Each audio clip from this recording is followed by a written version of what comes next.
5 Asian gods too terrifying for any modern religion.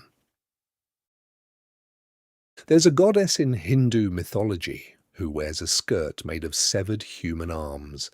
There's a Javanese god whose entire purpose is to swallow children alive, and people still perform rituals to stop him. And there's a Tibetan deity so terrifying that his job, literally, is to scare death itself to death. These aren't monsters, these aren't villains, these are gods. Gods that people worshipped, feared, and built entire civilizations around. Here are 5 Asian deities too terrifying for any modern religion to touch. The Javanese god who eats unlucky children. Let's start in Java, Indonesia, centuries before the Dutch ever showed up. The Javanese had a god named Batara Kala, and his deal was simple. If you were born at the wrong time, specific days, specific hours, sometimes even during an eclipse, Batara Kala had the right to devour you.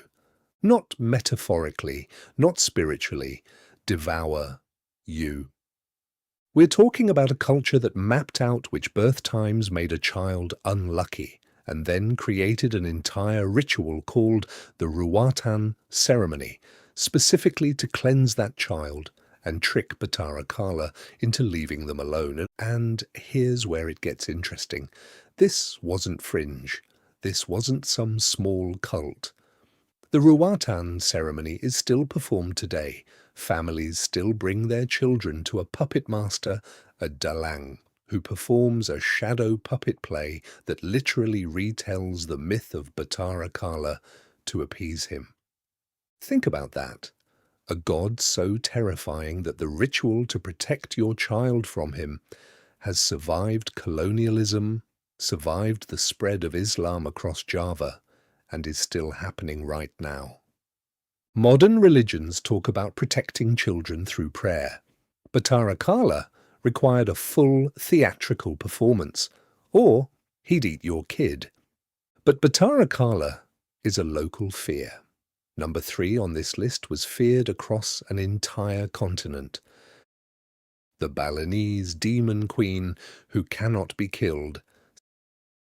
Stay in Indonesia, fly east to Bali, and meet Rangda. Rangda is the queen of the Layaks, an army of witches, demons, and undead creatures. In Balinese mythology, she represents pure destructive chaos. She's often shown with bulging eyes, a tongue that hangs past her chest, and claws dripping with entrails. But here's the thing that makes Rangda different from your average scary demon. She can't be destroyed. In the most famous Balinese myth, the hero Barong, a lion-like spirit of good, fights Rangda in an epic battle. And the result? A draw. Every single time, good doesn't win. Evil doesn't win. They fight forever. Balinese Hinduism looked at the universe and said, darkness isn't something you defeat. It's something you hold in balance. Rangda will always exist. Barong will always fight her. And that tension is the universe.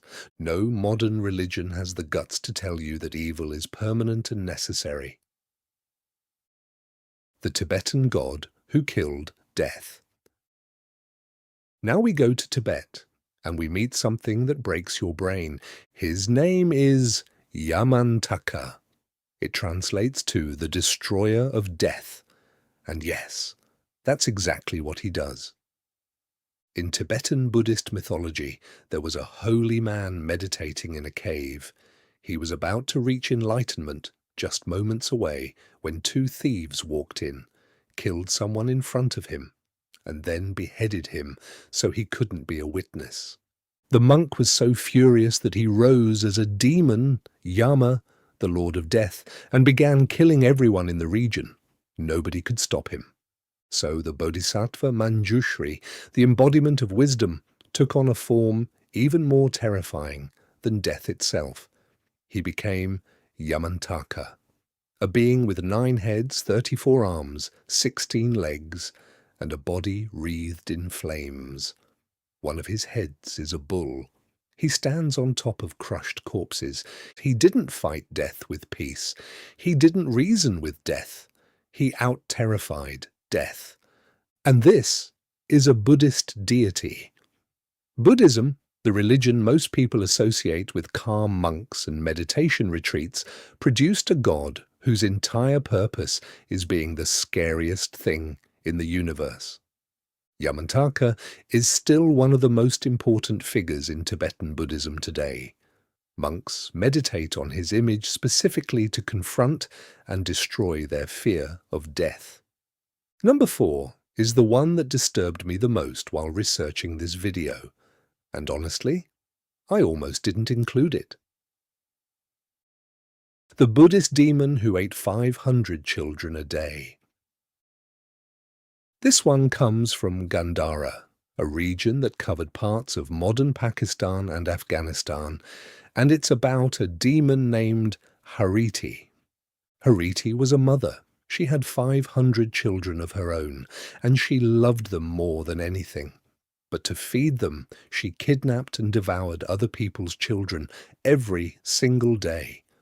The people begged the Buddha for help, and what he did was not what you'd expect. He didn't fight her. He didn't banish her. He hid one of her children, just 1 out of 500, under his begging bowl. Hariti went insane with grief. She tore across the land searching for her missing child, and when she finally came to the Buddha weeping, he said something like, "You have 500 children and you can't bear losing one. Imagine how the mothers feel who have 2 or 3, and you take them all." She broke down, she repented, and she became a protector of children, the very thing she had destroyed. Here's why this one hits different. Hariti wasn't defeated by force, she was defeated by empathy. And for centuries after, statues of Hariti were placed at the entrance of Buddhist monasteries, the former child eater, now standing guard over the children. The message? Even the worst monster in the world can change if someone forces them to feel what their victims felt. The Hindu goddess who couldn't stop killing. You probably know this name, but you probably don't know the full story. Kali was summoned to kill a demon named Raktabija. This demon had a power. Every drop of his blood that hit the ground became a clone of himself. So the more you wounded him, the more of him there were. The other gods tried and failed. Every attack made it worse. So Kali stepped in. She drank his blood before it could hit the ground. She consumed every clone. She won. But she couldn't stop. The battlefield was cleared, but Kali kept dancing, kept destroying. She was so consumed by rage and slaughter that she began to destroy the world itself. None of the gods could stop her. Finally, her husband Shiva, one of the most powerful gods in the Hindu pantheon, lay down beneath her feet. And when Kali looked down and saw that she was trampling her own husband, she stopped. Her tongue shot out in shock and shame. That image, Kali with her tongue out, standing on Shiva, is one of the most iconic images in all of Hindu art. And it's not about victory, it's about what happens when violence works too well, when the weapon becomes the threat. No modern mainstream religion has a story like this. A goddess who saves the world, then nearly destroys it, then is stopped not by a bigger weapon, but by love and shame. 5 gods, 5 stories that most of the world has never heard. And that's the thing. These aren't small myths. These are foundational stories that shaped how millions of people understood life, death, evil, and redemption for thousands of years. But they were buried, overshadowed, replaced. This channel is about scribbling them back. If this video made you feel something, subscribe. The next one goes deeper.